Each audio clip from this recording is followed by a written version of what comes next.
Hey, Again. I haven't admitted anybody to the waiting room. I'm not going to until noon. Okay. I'm just waiting to, I'll admit Emily, but hold on. Oh, good call. Hi, Emily. How you doing? Okay. Emily, can you hear me?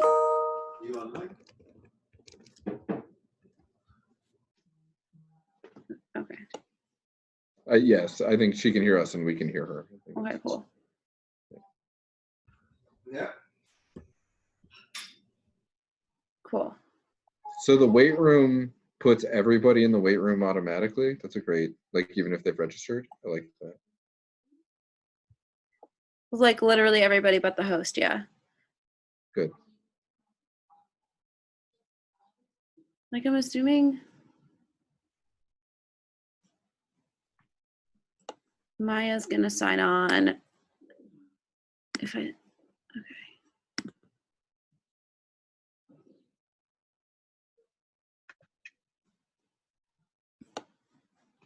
Cheyenne's been on a call for like 2 hours. Oh, really? Oh my God, I'm dying. Where's Miri? Miri is now in the kitchen with Cheyenne. She's still on her call, but like her camera's not on, and it's about to be nap time. Okay. I'm a little concerned. Why are there only 2 people? Yeah, that seems not right. What's going on? Well, it's 2 minutes before still. That's actually like not crazy compared to, there's another one compared to where we've been at.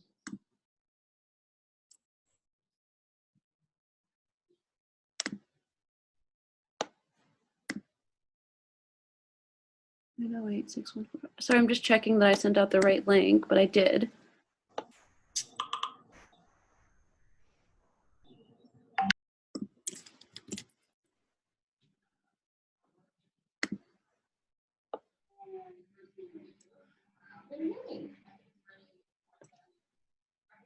Yeah, okay.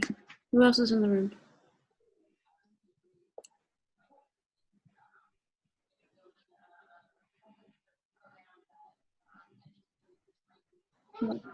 Adam, Adam.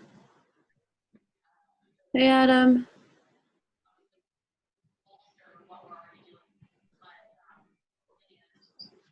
Hey guys. Hi. I'm not admitting anybody. I have a weight room, and I'm trying to wait to see if. Oh, and also mentioned me. I'm trying to wait to see if. Oh, here she goes. Okay, there's Huda. So I'll admit everybody now. Great. Okay. Hi, everyone. Hello.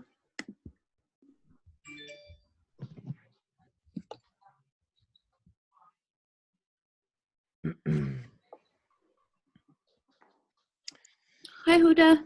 I'm Rachel. Hi. Nice Hi, to meet you. Same here. Nice to see you guys. How are you doing? Good. As long as we are staying home, that's good. And this is, I have to say, this is one of the best curfews I've ever had. Yeah. It's we have internet, we have electricity. I'm with my mom, and we're taking care of her. And it's just we don't see many family members. That's the only thing, you know. Yeah. Yeah. You can't leave your house, right? At all, basically? Is that the rule? Oh, I can, but it's total lockdown, and curfew starts early afternoon and ends in the morning. And if there is no need to leave the house, I don't. Yeah. It's basically we need to be careful, and I think this is the only way to fight it. Yeah. Yeah, that makes sense. Hopefully it'll be over soon. Inshallah, it will. It will. Yeah. I'm fasting today. I'll be breaking the fast in a few minutes. Okay. And you know, the whole meditation thing and thinking of how the positives of what the corona did to the environment, just thinking of the ozone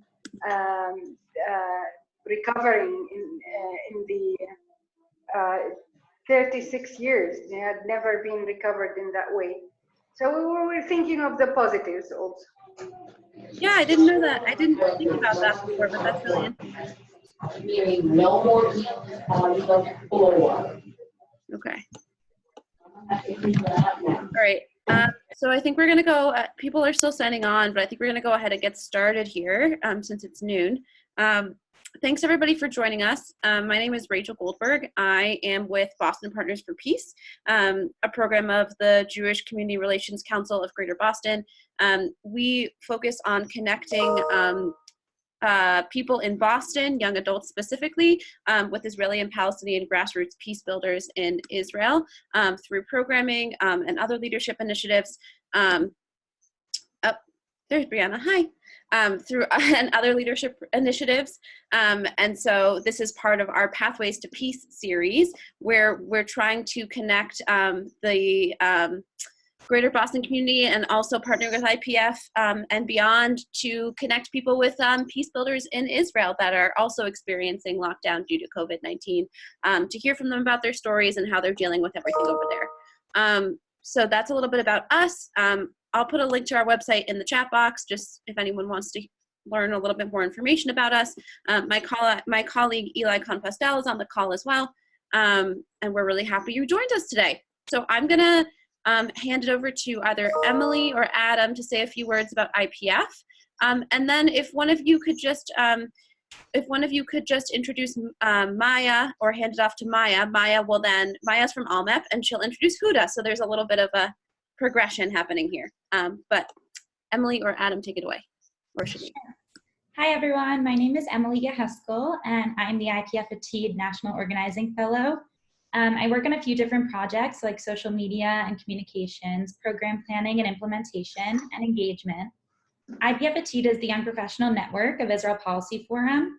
Our mission is to advance support for the two-state solution and elevate the discourse around the Israeli-Palestinian conflict.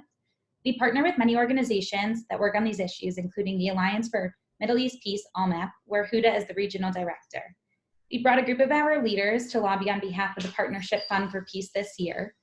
We also continue working with and partnering with other organizations like Women Wage Peace, Forum Devora, and others to elevate the participation, expertise, and leadership of women. We have chapter cities around the country, and we are very excited to have just recently launched our Boston chapter, which is our 6th chapter in the United States. We hope to continue partnering with Boston Partners for Peace and others to bring our content to your community. And I'm happy to connect to hear about what content you'd like us to bring to Boston. So Maya, I will turn it over to you to introduce Huda. Hi everyone, I hope you can hear me. I'm a little bit losing my voice today.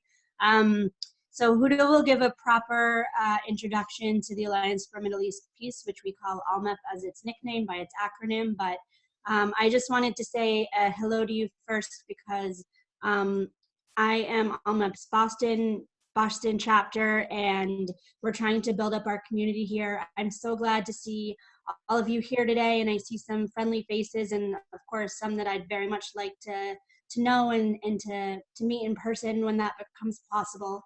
Huda will speak today about ALLMEP and about transformative peace work between Palestinians and Israelis. In our very, very short explanation is that the Alliance for Middle East Peace is an organization, a network of 125 peace-building organizations in Palestine and Israel. We work together, shared society in Israel and cross-border with Palestine and Israel to do transformative peace work. So I can speak for both Huda and myself in saying we're really excited to hear your questions, especially. That's the most invigorating part for us, is to have that engagement and to learn from what you're thinking and to be able to answer those thoughts. So Huda will speak now, and thank you so much for being here, and to the Boston Partners for Peace for inviting us. Thank you guys, thank you Maya, and it's a great opportunity to meet people from Boston. I lived in Boston for a few months during the worst blazers of snow. I used to work with one of our members, the University of Middle East Project, and I have some very profound memories of Boston. Thank you everybody for being on a call in such times. Although these times can be very difficult, but in my opinion, they are also a very good opportunity for healing, for the environment to heal, and for us also to start thinking, how can we think of ourselves when we as professionals working in a conflict zone sometimes don't have time to breathe. We're running from managing one crisis to another. As the regional director for the Alliance for Middle East Peace, which is a network of 120 organizations that operates on the ground here in Israel and Palestine, and there are few in Jordan and some in Gaza. Sometimes we forget Gaza at all when we talk about Israel and Palestine, which is unfortunate, but in such times, this is a test to what borders and lines and all kinds of checkpoints, everything that tells us that we cannot be together as human beings. Corona time is telling us that this is the time actually to do so. The Alliance for Middle East Peace, as I mentioned, is 120 organizations. All kinds of theories of change are there. You have the people who do direct action directly against the occupation and the settlement building. And you have other organizations that are settler-based organizations that does dialogue within the settler environment, settler groups environment, but also with the neighboring villages and towns in Palestine. This is something that sometimes you guys don't hear about it. But the reason why I'm doing this work is that, and I'll delve into my personal story now here. Growing up in a conflict zone, experiencing all kinds of military curfews, and just being subjected to all kinds of injustices, growing up with a sense of insecurity, knowing that at some point me and my family will not exist anymore, kind of paralyzed me and put me in a place where I am a victim all the time and the world is against me. And this is something that when you grow up with, it completely makes you inefficient and takes away any agency from you and makes you feel that you're not responsible for your destiny whatsoever. Everything is connected to something else rather than your destiny. And so I decided that education is one answer to liberating myself from that and hoping to liberate other Palestinians and Israelis in that sense. And I started from a very young age being active within my community in crisis times, reaching out to people, doing some, during the first Intifada, I was part of the, we divided ourselves into different committees. I was in the education committee that went from one house to another to teach kids English and math, and in the process exchanging some food items for people. When we talk about military curfew, this, what we're experiencing now is nothing. Literally, you would have a tank standing in front of your house, a military tank. And if you open the window, it's a call for being shot and killed. I saw my cousin in the second Intifada who had a special needs issue. He just wanted a cigarette, left home, ended up with an 18 bullet in his body. We couldn't even find a place to bury him because we were under curfew. I witnessed also the massacre of the Abrahamic Mosque in Hebron, and I've seen people feeling very helpless trying to bury their loved ones. But I also seen people from the monstrous other, reaching out and trying to help and speaking against the occupation, speaking against the curfews and massacres. I've listened to testaments from soldiers who have been very, very,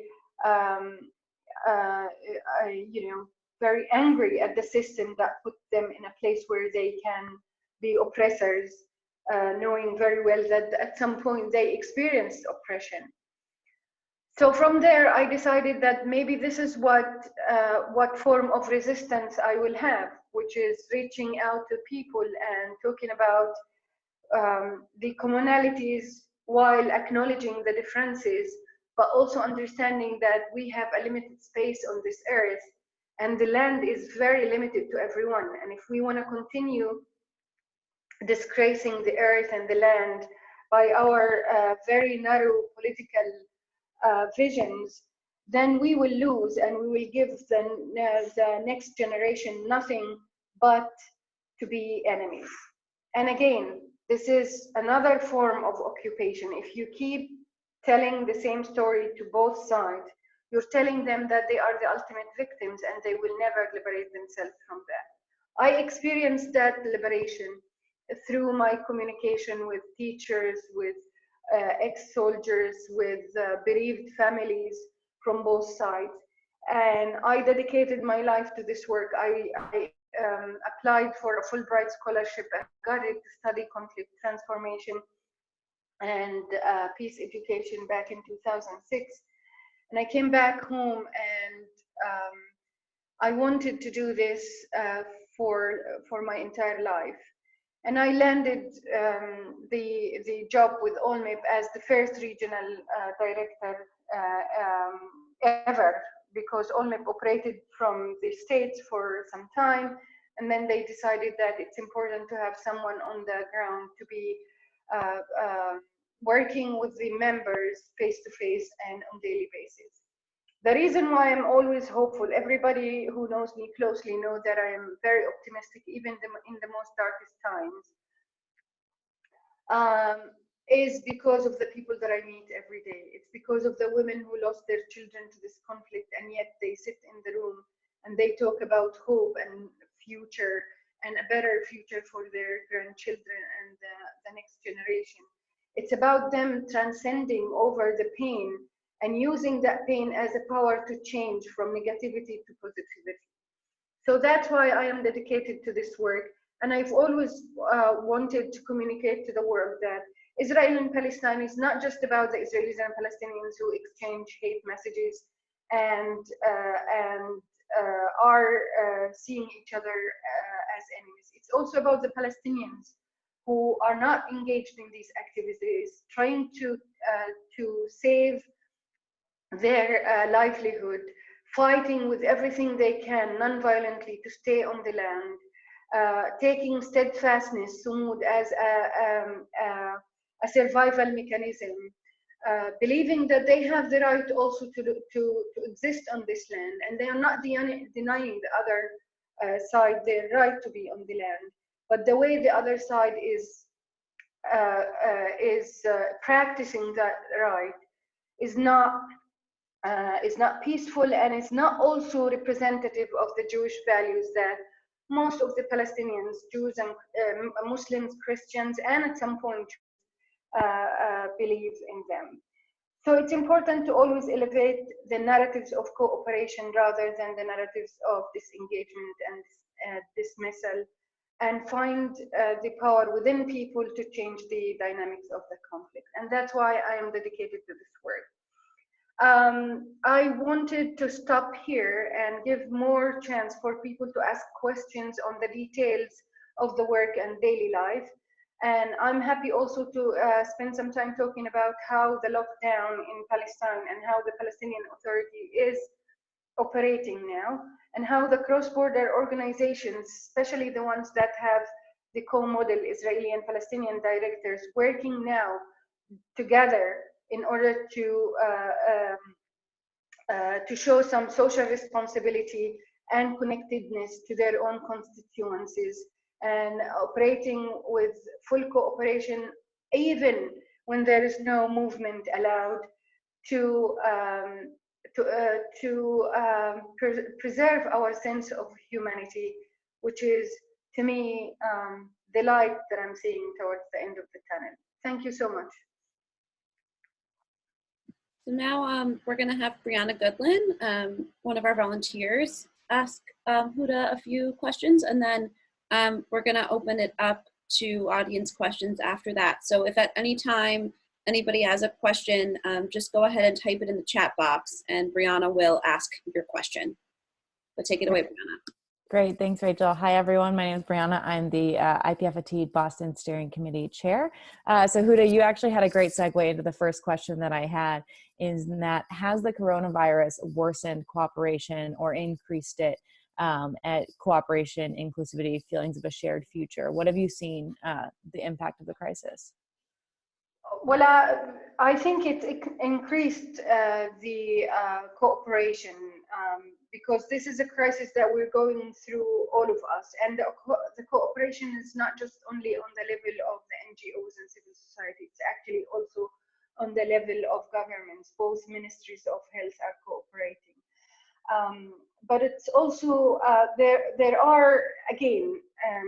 are ways to show solidarity by giving back to your own community and responding to their needs.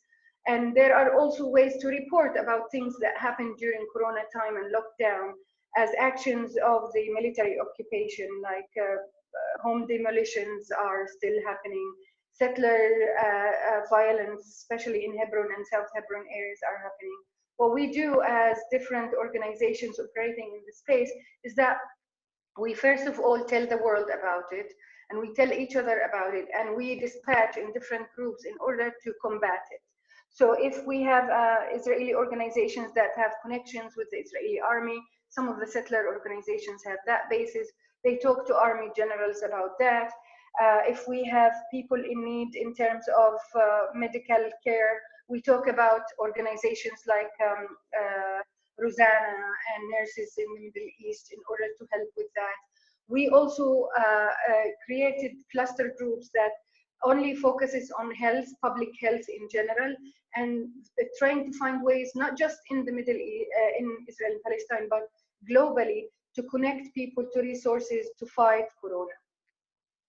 I have to say that since the lockdown happened in Palestine on March 5th, I have seen more activity among our members than any other time. Every one of these organizations started tapping on their creative sense to talk to each other, to check on their constituencies, to make decisions, some very difficult decisions that has to do with canceling camps and events, talking about new recruits.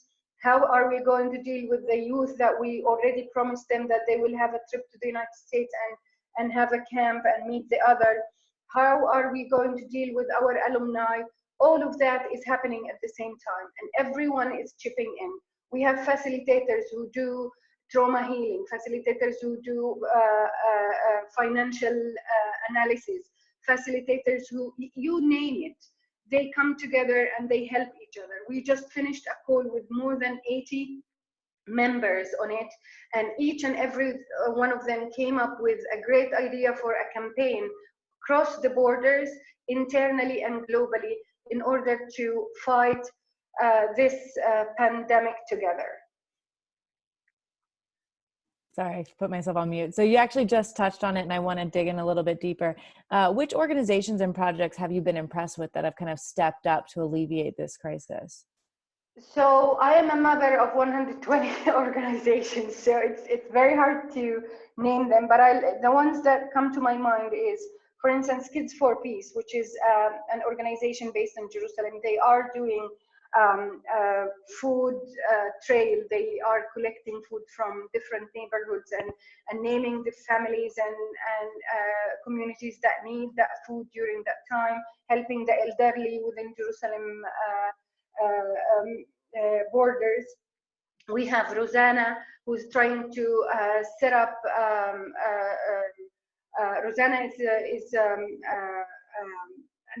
global organization that supports many of our local organizations health-wise, that focuses on health, like nurses in the Middle East, Road to Recovery.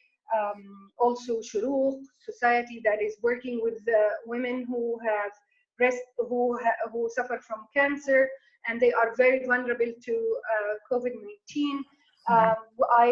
We've seen organizations trying to do campaigns to bring medical support for Gaza.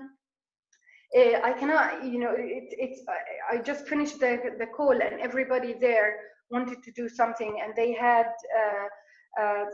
also support from the rest of them.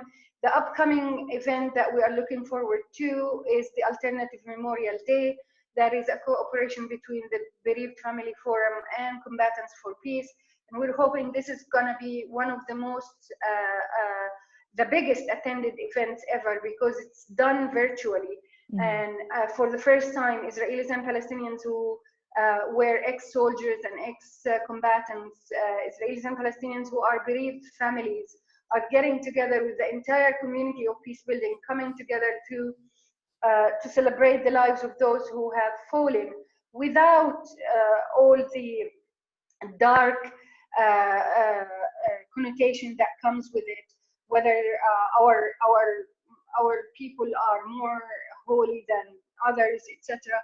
At the end of the day, we lost human beings to this conflict, and these mothers and these ex-combatants and soldiers are reaching out to the world to tell them that this is the time to stop it.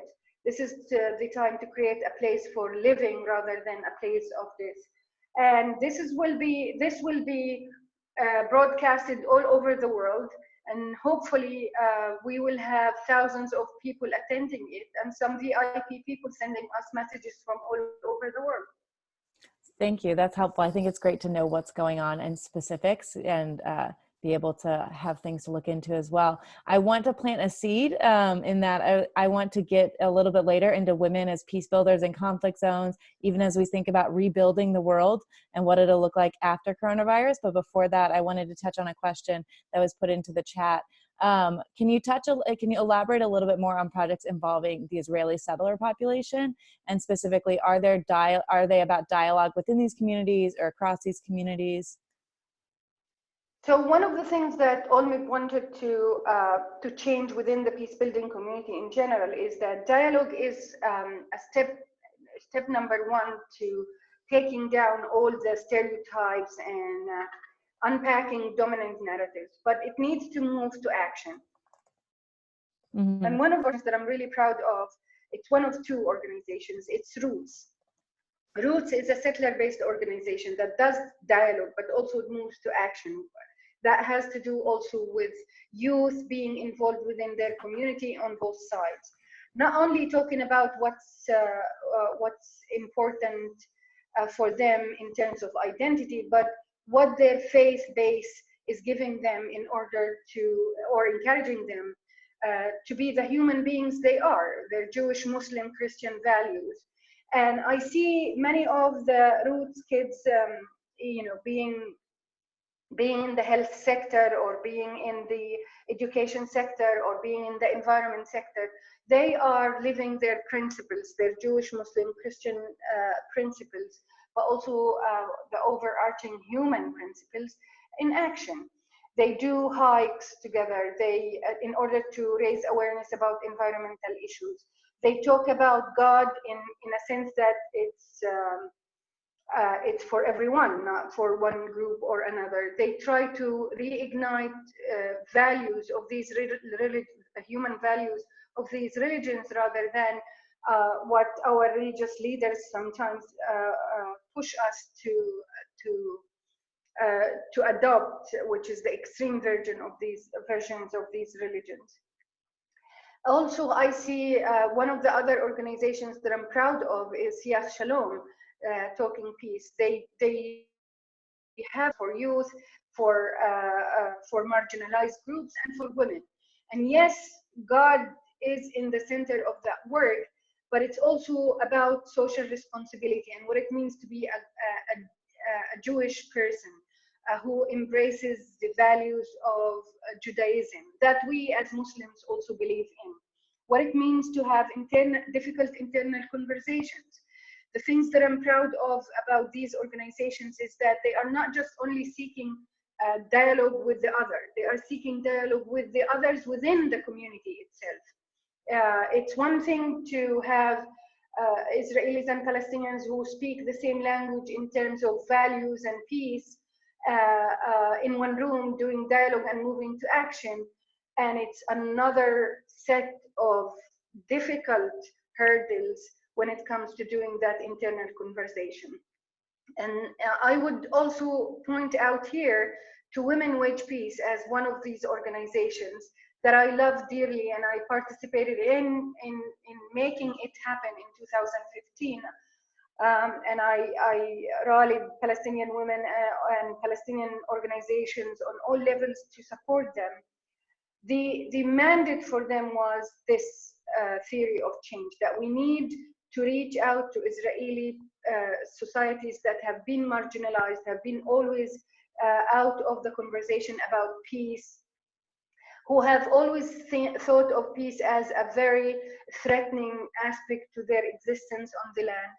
And I just working with them, I've managed to get to know how diverse the Israeli society, but also how disconnected in so many ways. And also the privileges, the socioeconomic situation within these communities. Working with Women Wage Peace on this gave me a huge appreciation to the challenges that many of the marginalized Israeli groups are facing. And that's why for them, peace work and dialogue is a luxury, because many of them are trying to just keep up with their lives. So these are examples of these organizations that take dialogue from just a nice room somewhere, either on an area C or inside the green line, take it back to their community and giving back to their community. On the Palestinian side, there is Holy Land Trust that does that kind of work. 80% of their work is with the Palestinian constituencies, trying to revive stories of cooperation in Palestine before 1948, how the Palestinians lived as Jews, Christians, and Muslims together. They also encourage many of the youth to engage in conversations and seeing the nonviolent resistance. There's also the organization that called Taghyir that does focus on the identity of the nonviolent resistance for Palestinians as a part of their identity, and actually the only option we have when the massive numbers of us cannot afford violence, because it's actually it backfires on us. They focus on that. Also, we think of dialogue in general, even in its basic forms, as a form of resistance within the Palestinian society, the peace-building society that is normally seen as normalizers or accused of being normalizers. So one of the things that we have been working on is to try and change these dynamics by using the word resistance, which is very daring word sometimes in the peace work, and sometimes it puts off some of our Israeli partners. But literally, we're trying to use it in order to frame that work as a form of resistance, resistance of oppression, resistance of bigotry, of injustice, and engaging in a nonviolent way with your likely oppressors. And instead of feeling that they have the power, we, the ones who perceive ourselves as oppressed, we have the power to change our lives and in the process change the lives of our perceived oppressors. This is the pedagogy of the oppressed, and we need to use it both in Israel and Palestine. One of the major issues with NGO works in general, especially donors who focus on nonviolent training only for the Palestinians, is that they put a lot of effort to tame the shroud, which is the Palestinians in that sense, but they pay no attention to the fact that there is a lot of violence also practiced by Israelis, whether they are soldiers or settlers, or even internally. Israel is one of the countries that has one of the highest domestic violence issues. And we need to address that from a point of compassion. Because if we keep investing in one side to be nonviolent and not paying attention to the trauma that the other side is experiencing by violence, this is not gonna work parallel in order to bring us to a point of peaceful existence. So I that's have to break my fast, so I just need to have a sip of that. and probably just get a little refreshed as well. And Jonah asked a question that I think follows well onto this, in that what would you say has been the hardest subgroup of people in both Israel and Palestine to include in dialogue? Say that again, sorry, I didn't hear. What has been the hardest subgroup of people in both Israel and Palestine to include in dialogue? This is a very good question, and I think our international fund effort in the United States is telling. So when you look at the people who endorsed the international fund to secure more resources for peace building in Israel and Palestine, the anti-normalization BDS group is on the very far right spectrum on the Palestinian side, and some of the very, very hardcore Zionist organizations that don't believe that dialogue is actually a means for reconciliation or peace building or anything. They don't believe in peace. And to be honest with you, we, the Palestinians, have made a number of moves in order to talk with BDS and anti-normalization groups represented in Ramallah. And we are not giving up. We're still trying to do that. Because I think if we want to take this beyond the closed rooms, we need to talk to the ones who are within our community, who see our work as threatening to the national identity or to the claim on the Palestinian rights, and have a conversation with them before even trying to cross the border or the wall, jump over the wall sometimes, and talk with the other. And I think the same effort is needed in Israel.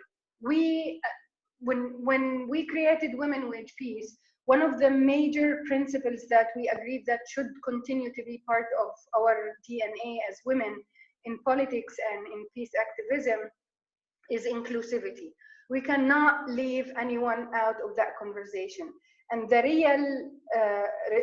real struggle is actually to sit on the table on a Shabbat dinner or a Friday iftar or Ramadan iftar and talk about these difficult issues with those who don't want to listen, who don't want to see, who want completely to dismiss the other and just think that this is the only way for them to feel secure and safe. And take that aspect of safety and turn it from being just a political position that the Israeli government always using in negotiations and taking it to a needs-based conversation. Every one of us as human beings, and Corona is telling us that, in need for a sense of security. And it's so totally dependent on the other. It's dependent on the environment, it's dependent on us as human beings. And so false sense of security only depends on arms and weapons. And this is not the way to live. And even if there are leaders in the world who believe and live off of that, we still have to deal with the millions of people who don't believe that way. And I'll take the example in the United States, which is breaking my heart every time I hear about shootings in schools. I got a friend who sent me a message saying that his kid told him that the good thing about Corona is that we will not go to school and witness another school shooting. And this is heartbreaking. How could we make our young generation live in a situation where they think that the normal life is with weapons and guns? What have we done to this world? And if our leaders don't have that sense of responsibility, it's actually on us to do that. If they are not going to see it, and if we are not going to get to them to see it, we have to create the opportunity for the new generation to take the lead on it, so for the upper level to change at some point. So I love that you brought up Women Wage Peace as an organization that IPF Atid had a lot of, we met with them when we were in Israel and the Palestinian territories this summer. And to that, I would love for you to speak a little bit, and then I have a few questions, and we can take some questions around the role of women as peace builders in conflict zones. I think that I would love to hear what you have to say. So I touched upon it. First of all, women seen by the bigger political systems as benign.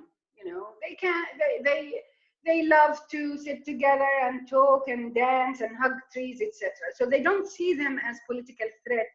Where if we are thinking of politics as elections and parties, which gives women a margin of freedom to operate within their communities, because they are not seen as interest-based organizations or affiliates.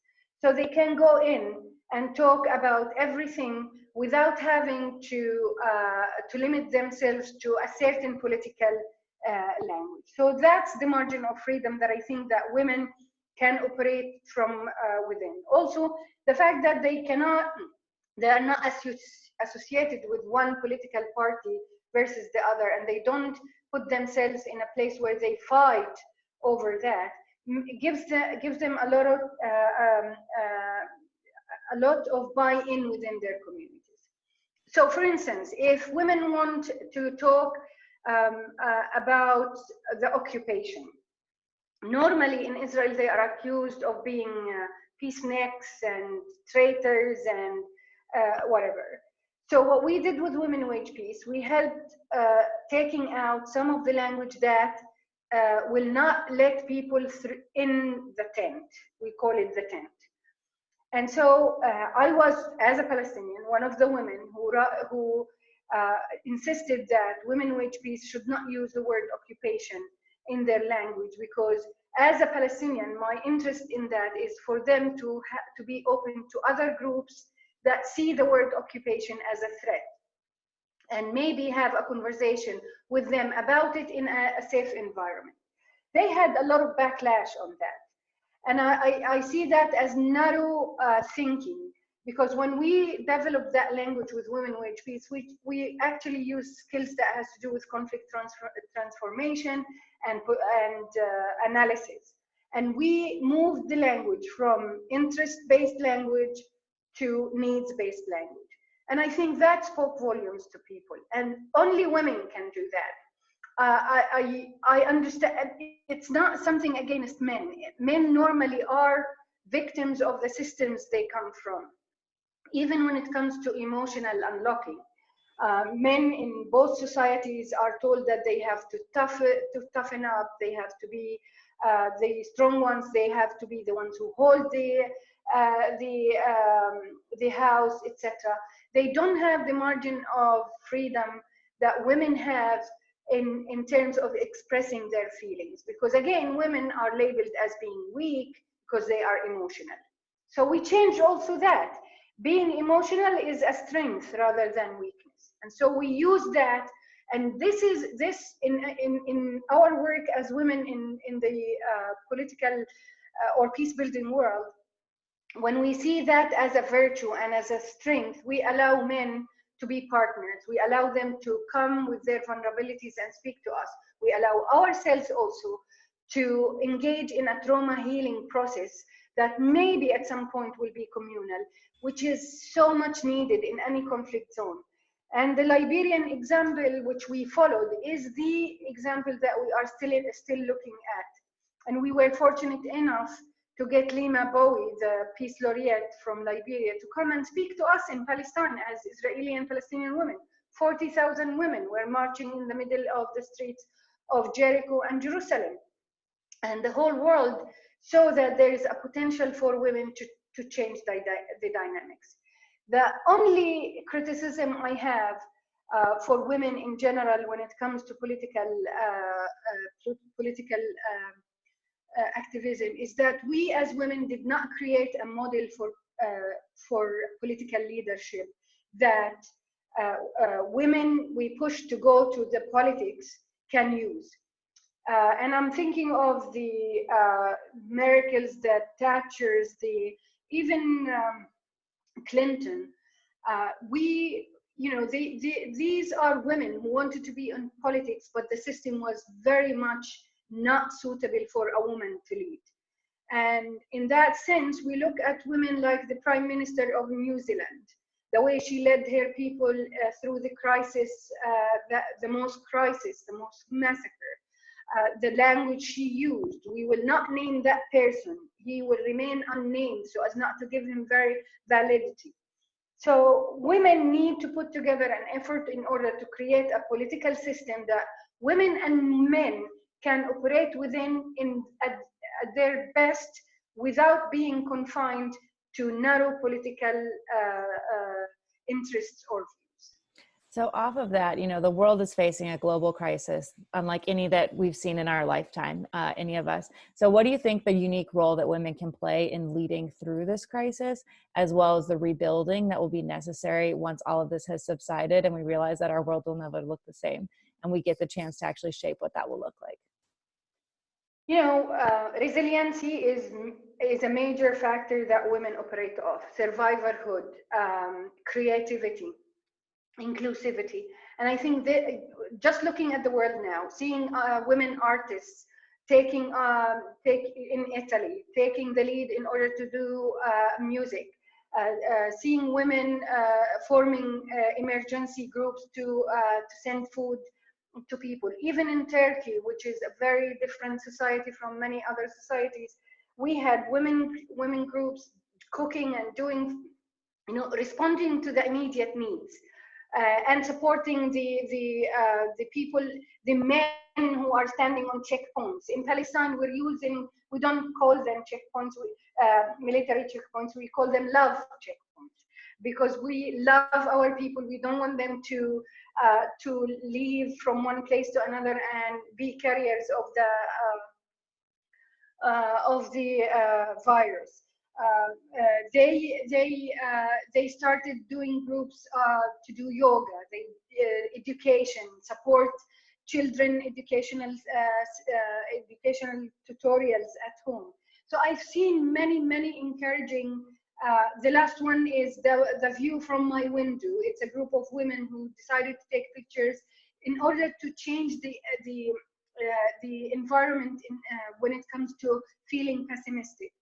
And I'm seeing many men also engaging in that. Although I have to say that 70% of men posts on Facebook are on the negative side, and much more of coming from a place of selfishness, and also criticism, a lot of criticism. And I see women moving beyond criticism. They have the capacity to criticize, but they move a step forward to solutions. And this is what I feel that women can offer. They cannot be trapped in an impasse. And this is not going to happen without them also freeing themselves from political systems. So that's great. And I want to open it up to others now that we have about 15 minutes left to put any questions in the chat that you have. And so I have one from Adam. The topic of unilateral Israeli annexation of the West Bank has been a major point of discussion in the Israeli Knesset negotiations. If annexation moved forward, how would that impact your work and prospects for peace? It's going to keep us in business, because I think this is the time for partnership. And if we want to stop that annexation from happening, we need partners in the Israeli society, and we need the Israeli society to get itself together and look at Israel from 12 years ago and ask themselves the following question: is this the ideal Israel that they want to live in? And then partner with us in order to fight it together. The only way to fight annexation and complete dismissal of the two-state solution is for us to work together even more on our own societies. Yes, it's going to take some time, but everyone has to see the risk of losing that hope on both sides. And for the Palestinians, I think it's wrong to dismiss completely every proposal on the table. And I'm not talking about the Trump proposal. One of the things that kicked in most of the negativity towards it is the tone that we were spoke to on that day when Trump and Netanyahu embraced that deal. I think it's important for the Palestinians to start looking for ways to combat the proposal by putting on the table another proposal. And there are ways to do that, many ways to do that. But unfortunately, on the Palestinian political level, there are less creativity to do that. We have been dealing with the same people who are dealing with the issue since ages. The youngest among them is 80 years old. There is no communication with the youth in Palestine to bring new, fresh blood to the conversation. And when you look at the polls, 80% of the young Palestinians think that the two-state solution is not viable anymore, and so they are in favor of a one-state solution that is an apartheid system that they will develop ways in order to resist it, just like the South African example. So what's our responsibility at this point as peace builders, both inside Israel and Palestine, is to start working within our communities to think of the scenarios that can come as a result of the annexation, and find ways in order to work against the negativities that would come from it. And in that sense, I would look at the settler movement that engages with good neighborhood relationships in Palestine as an example. They don't want to be the ones to create that situation in the West Bank, but they need to work within the settler community in order to change their minds. The most difficult ones are the ones in Hebron. And those we need to find a way in order to communicate with them. And I welcome anybody who has an in to them to start having a conversation with them. I don't mind being in the back supporting that. And I'm not talking about myself only, but the entire movement who believe that engagement is one form of resistance. As Martin Luther King said, we need to engage with everyone. And I think this is the time for full cooperation and letting go of certain dominant narratives that separates us, because we're going towards a no separation reality. So to that, I think that we're in a unique time in that people are collaborating when they previously wouldn't have.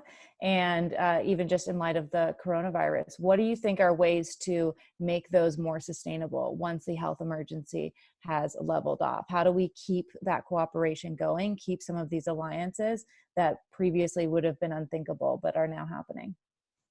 By giving them the time and the resources to do that. Most of these organizations are barely making it towards the end of this month. Many of them are laying off staff. And it's sad to see that happening, because that's a total collapse to the people-to-people peace-building movement. And what we need from the world is to get itself together and work as a community in order to support these initiatives, to give them, because they are the ones who are doing the work on the ground, even if it's virtually, they are doing it on the ground. And if we give them the space by providing the resources so they can have the time and the energy to do this work, this would be the biggest gift in face of these challenges. We will deal with the challenges on a daily basis. We create groups on to do social responsibility work. We create Israelis and Palestinians. We're engaging in the most difficult conversations. We're providing humanitarian aid, trauma healing support, women empowerment.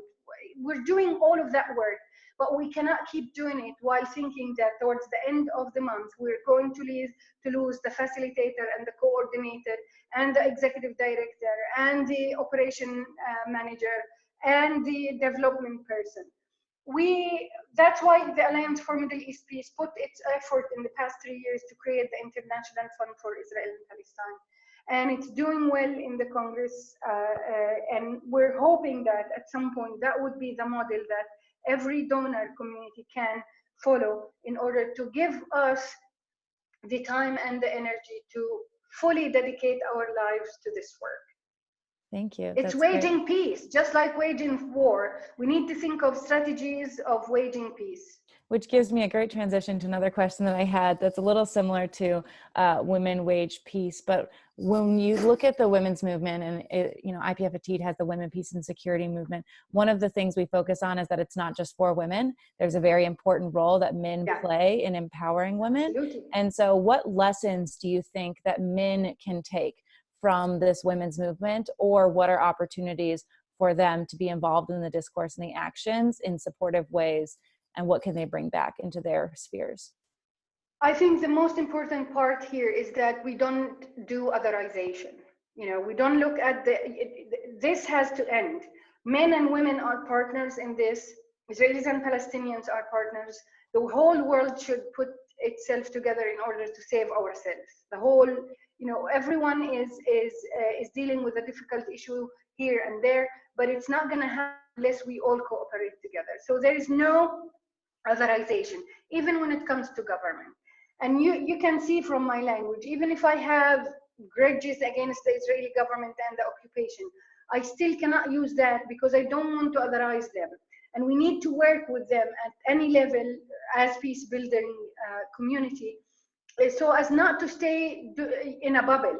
We need to stop that otherization process. The other thing is no shaming, no blaming. There is nothing wrong about being humble about the work that you're doing. There is nothing will be taken away from your manhood or womanhood, or it's all about your humanity. If you want to save your humanity on a daily basis, because we are challenged on that level daily, we need to invest a lot in that kind of engagement, because we have children who are listening to us.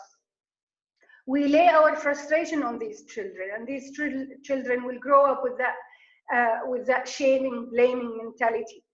No victimhood. I'm not a victim and I'm not an enemy. These are some of the principles that we work within. I refuse to be a victim, and the Israelis should refuse also to be an enemy, and the Palestinians should refuse to be an enemy. And from there, we create a space for a different language, a different narrative. No dismissal of narratives of cooperation. If you look back at history, or even now, there are stories that need to be amplified in order to show that people can connect in crisis times and in good times on levels that the governments cannot do, because they are confined to their political systems. So in that sense, we are more liberated than our governments, and that's why we need to take responsibility to change these dynamics. And men are crucial partners in that sense. We cannot change the system as women only doing demonstrations or even hugging trees. We need men to be standing by us and working with us, so as for us to save all of our humanity. Because what's on the stake is the children that are a product of men and women.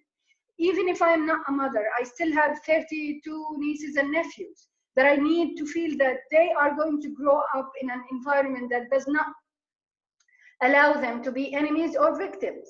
They need to reach their potential. And this is exactly my compass in this entire work, that my responsibility as a human being is towards the new generation. And if I'm not giving them the space or creating the environment where they can reach their potential, then I'm not doing my job.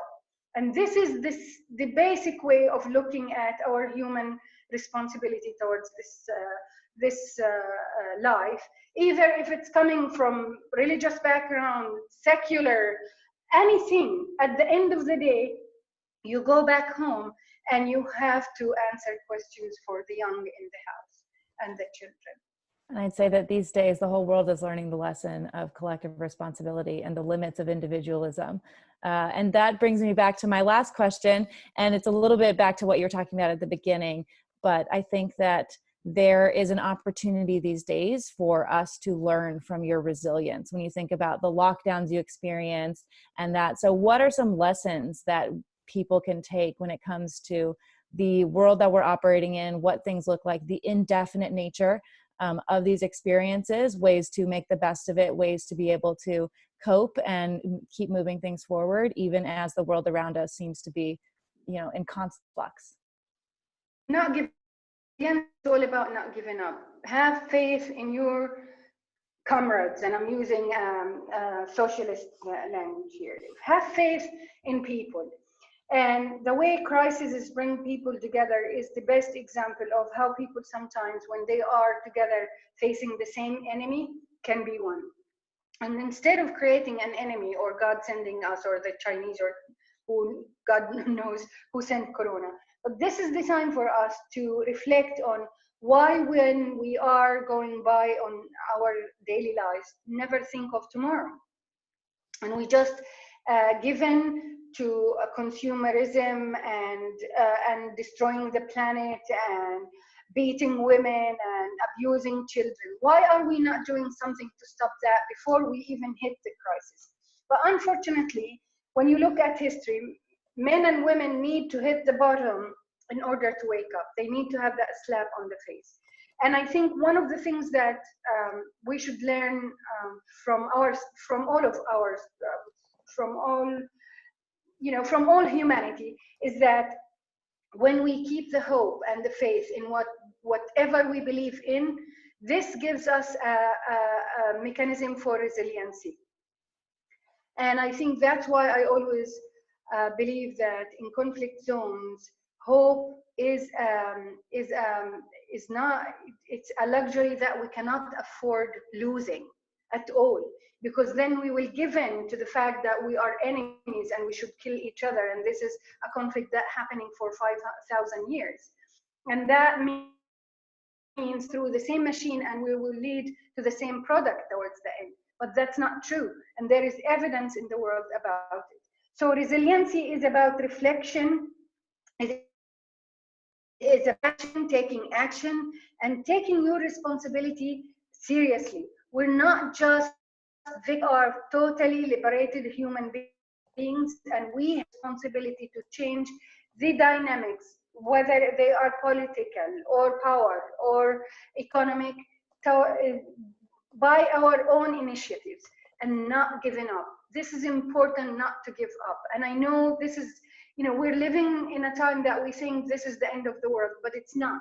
We will wake up one day and think of it as an experience that we can learn from, but then we have to take these lessons further to action. I'd say the thing as well is making sure we keep things moving forward, because someday the world will wake up in that world, and we want to make sure that the world we wake up on is better than the one that we have been experiencing. So how can we make sure that we come out of this better on the other side? I believe we will come stronger out of it.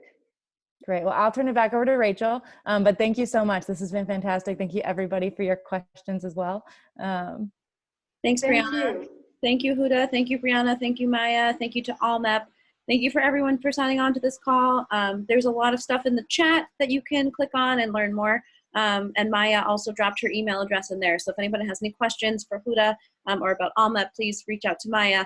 But we will be having more of these webinars in the coming weeks, so stay tuned. There will be information coming about one next week and the following week. So there will be lots of lunchtime content for you all. But have a great day, and thanks, everybody. Thank you. Thanks.